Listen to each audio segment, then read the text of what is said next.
जो गृहस्थ में है और पुत्रहीन है उसका जीवन व्यर्थ है। मार्कंडेय जी कह रहे गृहस्थ धर्म की सार्थकता है कन्या हो या पुत्र हो, संतान होना चाहिए। यदि नहीं तो फिर वैराग्य भावना लेकर के दोनों भजन करो, संस्कार लो, गृहस्थ धर्म का त्याग करके वानप्रस्थ या संन्यास वैष्णव जो भी भावना बने भगवत मार्ग का अनुसरण करो, काम बन जाएगा। यदि गृहस्थ में हो और संतान नहीं है तो यहां आदेश करते वृथा जन्मानि चत्वारि वृथा दानानि षोडश। वृथा जन्म अपुत्रस्य ये च धर्म बहिष्कृताः, उसका जीवन धिक्कार बेकार जिसके गृहस्थ धर्म में संतान न हो। संतान का तात्पर्य केवल बेटा ही नहीं है, बेटा और बेटी दोनों समान हैं। ये जो निकृष्ट भाव बैठा हुआ है, बेटी हुई उदास हो गए, लड़का हुआ थाली बजाओ घंटा बजाओ जिससे बहुत बड़ा, बिल्कुल ठीक नहीं है। ये बेटा होता किससे है? बेटी से ही होता है। तुम किससे हुए हो? किसी मां से हुए हो। वो क्या थी? किसी की बेटी ही थी। कैसी मूर्खता छा गई है, गर्भस्थ बेटी की कोई परवाह न करके उसको, ये क्या है? कितने राक्षस वृत्ति में आ गए हैं हमारी। राक्षस भी अपने बच्चों को नहीं खाते, कितनी राक्षसी बुद्धि है। हम सुंदर दिखना चाहते हैं, समाज में सम्मान पाना चाहते हैं, और पाप कर्म कैसा?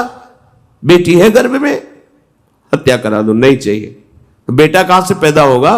वो किसी की बेटी से ही तो पैदा हो रहा है। कैसी मूढ़ता छा जाती है। वैसे भी शास्त्र में स्त्री हत्या करना बहुत बड़ा महापाप कहा गया है। फिर भ्रूण हत्या, गर्भ हत्या, गर्भस्थ शिशु की, उसमें भी कन्या, सर्वनाश। इसके बाद फिर रोते हैं हमने कौन सा पाप किया, भगवान ने हमारा पुत्र छीन लिया। कौन सा पाप किया, भगवान ने ऐसा कर दिया। अरे अपने डायरी में तो लिखा करो कि तुमने कौन से पाप किए हैं। फिर जब परिणाम आवे तो सोचोगे तो लगेगा बहुत हल्के में निपाट रहे हैं भगवान, हमें तो बहुत कष्ट मिलना चाहिए।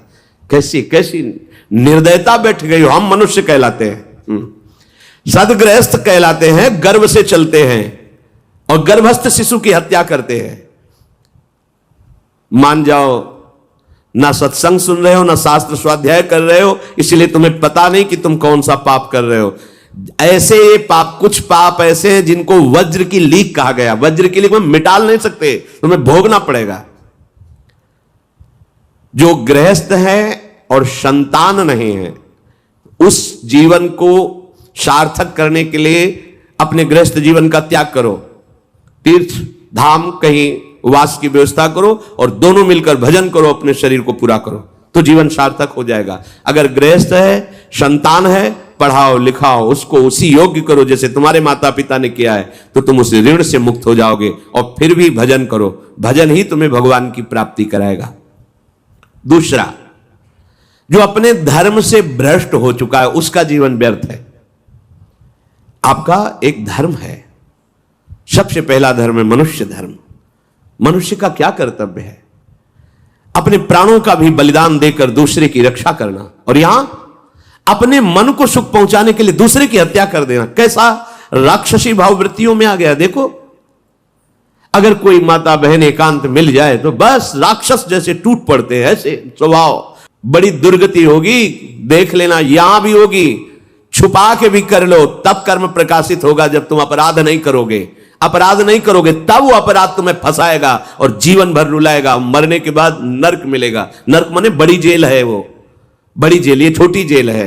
जैसे बड़े अपराधियों को बड़ी जेलों में भेजा जाता है, तो विश्व ब्रह्मांड की सबसे बड़ी जेल और वहां के सबसे बड़े जेलर यमराज, वहां दंड मिलता है। आप ऐसा ना सोचिए कि ये सब गप है। गांव में जैसे बात करे तो लगता है गप है, जब जेल हो आते हैं ना तो कहते हैं। एक गांव में मिले थे, कहा था कि अगर रोज 5 जूता कोई गांव में हमें मारे तो हम उसे सह लेंगे, लेकिन दोबारा जेल जाने वाला आचरण नहीं करेंगे। दिखा रहे थे कि देखो कैसे कैसे कष्ट वहां के कैदी भी मारते हैं जो बहुत पुराने हो गए हैं, वो हमको अनुशासन में रखते हैं। ऐसा ऐसा कितना कष्ट। अब वो गया ना तो भोगा, अब माया के कारण स्मृति नष्ट हो गई नहीं, सैकड़ों बार अपने भी भोग के आ रहे हैं नर्क। दूसरे, उसका जीवन नष्ट है जो धर्म का त्याग कर चुका है। तुम पिता माता से प्रकट हुए, तुम्हारा धर्म है माता पिता की सेवा करना। वयोवृद्ध बेचारे माता पिता उठने बैठने में असमर्थ हैं, आप पैसे कमाने के लिए अपनी बहुली निकल गए, अब वो कष्ट भोग रहे हैं, ना उनको देखना है ना उनकी व्यवस्था करना है, मरने दो। तो ठीक है, तुम्हें जब परिणाम आएगा तब तुम भी तो बनोगे ना वृद्ध, तब तुम्हें पता चलेगा। अवश्य में भोक्तव्यम कृतम कर्म शुभाशु, होश में माता पिता सबसे पहले भगवान हैं यदि आप गृहस्थ हैं तो। अगर आप बाल्यावस्था से भगवान के मार्ग का अनुसरण कर रहे हैं तो फिर भगवान प्रणत कुटुंब पाल रघुराई, भगवान व्यवस्था कर देते हैं। वैराग्य मार्ग में लौटकर पीछे नहीं देखा जाता। हमारे भगवान के अवतार मानेंगे महाप्रभु चैतन्य देव, नवयुति विष्णु प्रियादि माता सची छोड़ के चल दिए। आद्य गुरु भगवान शंकराचार्य भगवान के अवतार मां केवल छोड़ के चल दिया। भगवान के मार्ग में यदि ऐसे चले तो भगवान संभाल लेते हो, परम पद मिलता है 21 पीढ़ियों को। मां तो बिल्कुल नजदीक है, 21 पीढ़ियों को भगवत प्राप्ति हो जाती है। और शब्द है प्रणत कुटुंब पाल रघुराई, भगवान स्वयं उसके परिवार का पोषण करते हैं। पर यदि गृहस्थ धर्म में हो और अपने माता पिता का त्याग कर दिया, उनकी सेवा नहीं करते हो, दुख भोग रहे, तो नरक यंत्रणा मिलेगी और जीते जी तुम उन्नति को प्राप्त नहीं हो सकते। तुम्हें भले उन्नति दिखाई देती हो, बाद में परिणाम देख लेना आप।